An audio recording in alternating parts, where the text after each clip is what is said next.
When there's no more hope is left in me, I can. Assalamualaikum warahmatullahi wabarakatuh. Hai, nama saya Nita Dwi Hapsari dengan NIM 20 2001 01 08 016. Di sini saya akan menjelaskan tentang pentingnya suatu pendidikan bagi kehidupan kita dan juga hubungannya atau relasinya dengan religi atau agama dan juga dengan sains. Untuk itu, simak pembahasannya berikut ini. Menurut salah satu artikel yang pernah saya baca, di situ dikatakan bahwa banyak sekali orang yang berpikir dan juga beranggapan bahwa pendidikan itu sangatlah penting. Tapi, tidak sedikit juga yang mengatakan kalau pendidikan itu tidak penting, apalagi bagi mereka yang tinggal di pedesaan atau daerah yang terpencil. Mereka beranggapan bahwa lebih baik langsung bekerja daripada mendapatkan pendidikan. Alasannya di sini sudah sangat jelas, yaitu kalau mereka bekerja, mereka akan langsung mendapatkan uang, sedangkan mengenyam pendidikan hanya buang-buang uang saja. Apalagi ditambah dengan keadaan sekarang yang untuk mendapatkan pekerjaan dan untuk mendapatkan uang adalah suatu hal yang susah. Maka dari itu, di sini saya akan menjelaskan tentang pentingnya suatu pendidikan dan juga relasinya dengan agama dan dengan sains. Namun sebelum itu, saya ingin menyampaikan argumen saya atau opini saya mengenai artikel yang baru saja saya sampaikan tadi. Jadi menurut saya, tidak semua orang yang tinggal di pedesaan ataupun daerah yang terpencil, mereka berpikir atau bersikap kalau pendidikan itu tidaklah penting. Malah justru sebaliknya, mereka bersikap bahwa pendidikan itu adalah nomor satu, adalah hal yang sangat penting. Dan saya sendiri adalah wanita yang lahir, besar, dan tinggal di pedesaan. Dan saat ini saya sedang mengenyam pendidikan di tingkat perguruan tinggi. Orang tua saya dan juga 90% masyarakat di desa saya, mereka itu beranggapan, berpikir, dan juga bersikap bahwa pendidikan adalah nomor satu bagi kehidupan mereka, adalah hal yang terpenting bagi anak-anak mereka. Jadi mereka dahulu boleh saja tidak mendapatkan pendidikan yang layak, tapi anak-anak mereka harus bersekolah, harus mendapatkan pendidikan yang layak. Jadi mereka itu rela bekerja siang malam, banting tulang demi menyekolahkan anak-anak mereka. Jadi menurut saya, pendidikan itu penting atau tidak penting, itu tergantung dari pola pikir individu itu sendiri. Biarpun kita tinggal di desa, kalau kita berpikir kalau pendidikan adalah hal yang penting, maka pendidikan akan terus menjadi hal yang penting bagi kehidupan kita. Dan walaupun kita tinggal di kota, kalau kita berpikir pendidikan itu tidak penting, maka pendidikan akan terus menjadi hal yang tidak penting bagi kehidupan kita. Jadi di sini yang mengatakan kalau pendidikan itu penting atau tidak penting adalah pola pikir kita sebagai individu. Tempat tinggal hanyalah faktor kecil yang mempengaruhi pola pikir kita. Itulah tadi sedikit argumen dari saya mengenai salah satu artikel yang pernah saya baca. Nah, saya akan langsung lanjut ke topik utamanya. Jadi, pendidikan adalah suatu hal yang sangat penting bagi kehidupan kita. Di Indonesia sendiri, pendidikan ini sudah diatur dalam Undang-Undang Nomor 20 Tahun 2003.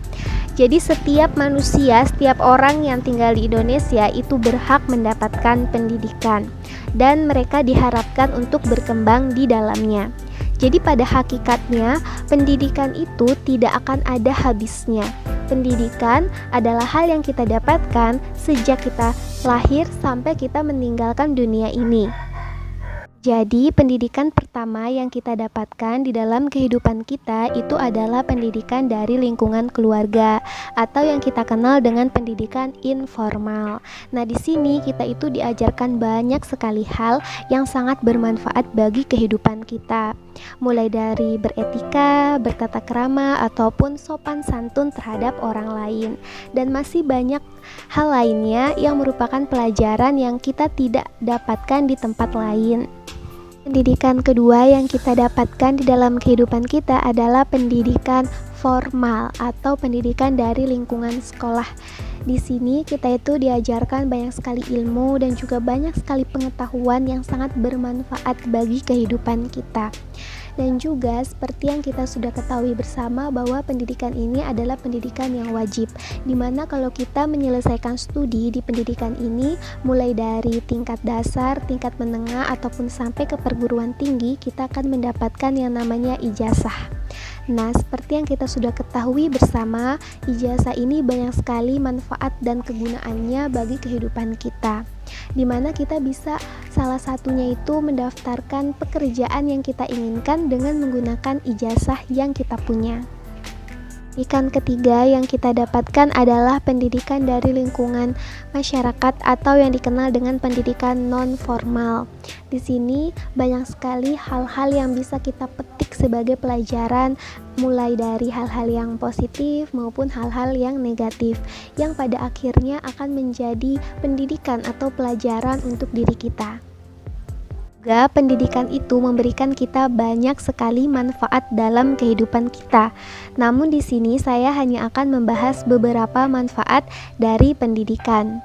Manfaat pertama yang kita dapatkan dari pendidikan adalah mendapatkan pengetahuan.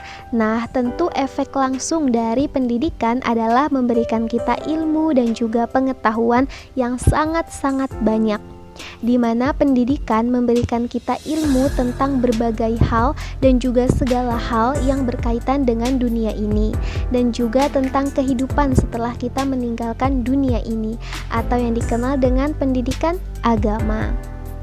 Juga membantu kita untuk membentuk sudut pandang atau pola pikir kita. Sebagai contoh, mungkin pada saat kita belum mendapatkan pendidikan, cara pandang kita terhadap sesuatu itu adalah negatif. Namun setelah kita mendapatkan pendidikan, sudut pandang kita terhadap sesuatu itu berubah menjadi positif. Nah, disitulah peran dari pendidikan yang membantu kita untuk membentuk sudut pandang atau pola pikir kita. Manfaat kedua yang kita dapatkan dari pendidikan adalah untuk karir atau pekerjaan. Nah, seperti yang sudah saya jelaskan sebelumnya, bahwa jika kita menyelesaikan studi kita pada pendidikan formal, di situ kita akan mendapatkan yang namanya ijazah. Salah satu fungsi dari ijazah adalah membantu kita untuk mendapatkan pekerjaan atau mendaftarkan pekerjaan yang kita inginkan dengan menggunakan ijazah ini. Namun masih banyak orang yang mengatakan bahwa halah, berpendidikan dengan tidak berpendidikan sama saja, sama-sama susah mencari pekerjaan. Nah, pola pikir yang seperti inilah yang harus sangat-sangat dirubah. Mana kita mendapatkan pendidikan itu bukan hanya untuk keperluan duniawi saja, tapi lebih dari itu, yaitu untuk kebutuhan religi atau hubungan kita dengan Tuhan kita. Contohnya saja di dalam Islam, di dalam Al-Quran, Quran surah Al-Mujadalah ayat 11, di situ dikatakan bahwa salah satu orang yang diangkat derajatnya oleh Allah Subhanahu wa Ta'ala adalah orang yang berilmu. Jadi kita mendapatkan pendidikan itu adalah untuk mengharapkan ridho dari Allah Subhanahu wa Ta'ala, dari Tuhan kita, bukan hanya untuk keperluan duniawi saja. Dan juga menurut penelitian bahwa zaman sekarang orang dengan latar belakang pendidikan akan lebih mudah mendapatkan pekerjaan dibanding dengan orang tanpa latar belakang pendidikan. Jadi, kita sebagai manusia jangan selalu melihat sesuatu dengan cara yang negatif atau seakan-akan meremehkan pendidikan. Bagi saya, kalimat yang mengatakan bahwa berpendidikan dengan tidak berpendidikan sama-sama susah mencari pekerjaan adalah kalimat yang kejam bagi psikologi manusia. Mungkin saja ada orang yang berniat menempuh pendidikan, namun setelah mendengar perkataan itu menjadi mengurungkan niatnya untuk menempuh pendidikan. Jadi kita sebagai manusia harus selalu berpikir positif terhadap segala hal dan menyebarkan energi yang positif ke lingkungan kita. Selain itu, menurut perkataan ulama yang pernah saya dengar, di situ dikatakan bahwa berpikir yang positif dan berprasangka baik terhadap segala sesuatu akan selalu membuat hidup kita lebih damai dan juga lebih tenang. Manfaat ketiga yang kita dapatkan dari pendidikan adalah membangun karakter. Jadi, pendidikan itu memupuk kita menjadi individu yang lebih dewasa. Bukan dewasa menurut umur ya, karena banyak orang yang umurnya sudah dewasa tapi pikirannya belum dewasa. Jadi, yang dibuat dewasa oleh pendidikan itu adalah pikiran kita. Kita juga akan dilatih untuk menjadi individu yang mampu merencanakan masa depan dan mengambil keputusan yang tepat di dalam hidup kita. Dan pendidikan yang baik akan membuat kita menjadi lebih manusiawi. Kemudian manfaat keempat yang diberikan oleh pendidikan adalah memberikan pencerahan. Jadi pendidikan itu dapat menghapuskan pemikiran yang salah di dalam benak kita, membantu memberikan gambaran yang jelas tentang hal-hal yang berada di sekitar kita agar kita tidak kebingungan. Pendidikan juga mampu mengobarkan api semangat di dalam diri kita, semangat untuk mencari hal-hal yang belum kita ketahui, semangat untuk bertanya, dan semangat dalam menjalani kehidupan. Maka pada hakikatnya pendidikan mampu memberikan pencerahan bagi siapapun dia. Kemudian manfaat kelima yang diberikan oleh pendidikan adalah mampu membangun bangsa. Jadi meskipun tidak terdaftar dalam 3 kebutuhan dasar manusia, namun pendidikan adalah sama pentingnya dengan 3 kebutuhan pokok tadi. Mengapa? Karena salah satunya pendidikan dapat membangun kemajuan bangsa. Ini bukan bullshit, bukan omong kosong, karena jika dilihat faktanya bahwa negara-negara maju di dunia ini sistem pendidikannya juga sangat maju dan hampir semua masyarakatnya adalah orang dengan latar belakang berpendidikan. Jepang adalah salah satu negara maju yang teknologinya sangat-sangat canggih. Mereka bisa membuat teknologi secanggih itu ya tentu karena pendidikannya. Dan tentu dari teknologi yang mereka buat bisa menjadi pendapatan negara yang sangat besar. Selain itu pula, di sana juga diajarkan pendidikan moral sehingga anak-anak Jepang memiliki sopan santun yang sangat baik. Jadi dapat disimpulkan bahwa masa depan bangsa aman di tangan masyarakat yang berpendidikan. Pendidikan juga memberikan peran penting bagi pembangunan sosial dan pertumbuhan ekonomi bangsa. Dan sekarang saya akan membahas mengenai relasi atau hubungan antara pendidikan agama khususnya Islam dengan sains. Jadi hubungan Islam dan sains tidak lepas dari kemajuan dan kemunduran sains. Dalam peradaban Islam, umat Islam mulai mempelajari atau melakukan penafsiran ilmiah sejak generasi pertama sampai abad ke-5 Hijriah, hingga menjadikan diri mereka sebagai pelopor ilmu pengetahuan di seluruh penjuru dunia. Umat Islam telah menjadi pelopor dalam research tentang alam, sekaligus sebagai masyarakat pertama dalam sejarah ilmu pengetahuan yang melakukan experimental science atau ilmu tabi'i, berdasarkan percobaan yang kemudian berkembang menjadi applied science atau technology. Islam mendorong umatnya untuk selalu berupaya mengembangkan sains seperti yang tercantum dalam Quran Surah Al-Alaq ayat 1-5. Kata Iqra terambil dari akar kata yang berarti menghimpun. Dari menghimpun lahir aneka makna seperti menyampaikan, menelaah, mendalami, meneliti, mengetahui ciri sesuatu, dan membaca baik teks tertulis maupun tidak tertulis. Wahyu pertama itu tidak menjelaskan apa yang harus dibaca, karena Al-Quran menghendaki umatnya membaca apa saja selama bacaan tersebut Bismi Robbi, dalam artian bermanfaat untuk kemanusiaan.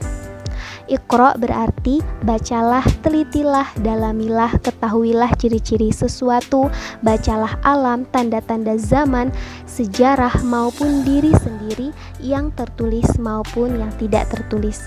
Alhasil, objek perintah Iqra mencakup segala hal, segala sesuatu yang dapat dijangkaunya.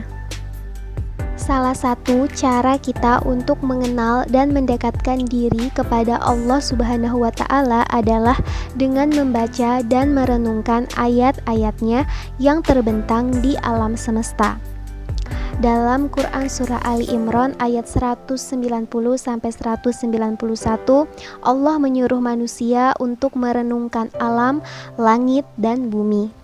Langit yang melindungi dan bumi yang terhampar tempat manusia hidup. Juga memperhatikan pergantian siang dan malam. Semuanya itu penuh dengan ayat-ayat, tanda-tanda kebesaran dari Allah Subhanahu wa Ta'ala. Kedudukan orang-orang beriman jauh lebih tinggi dibandingkan dengan orang-orang kafir, meski mereka memiliki kelebihan yang bersifat keduniaan dari orang-orang beriman. Namun, derajat orang-orang beriman yang berilmu akan menempati posisi yang lebih tinggi lagi ketimbang orang yang hanya beriman saja. Hal tersebut dikarenakan hanya dengan sarana ilmulah seseorang dapat mengetahui mana yang hak dan mana yang batil. Dan yang terakhir dari materi kali ini adalah pandangan Al-Quran terhadap sains. Yang pertama yaitu seluruh pengetahuan termasuk pengetahuan kealaman atau yang kita kenal dengan sains ada di dalam Al-Quran.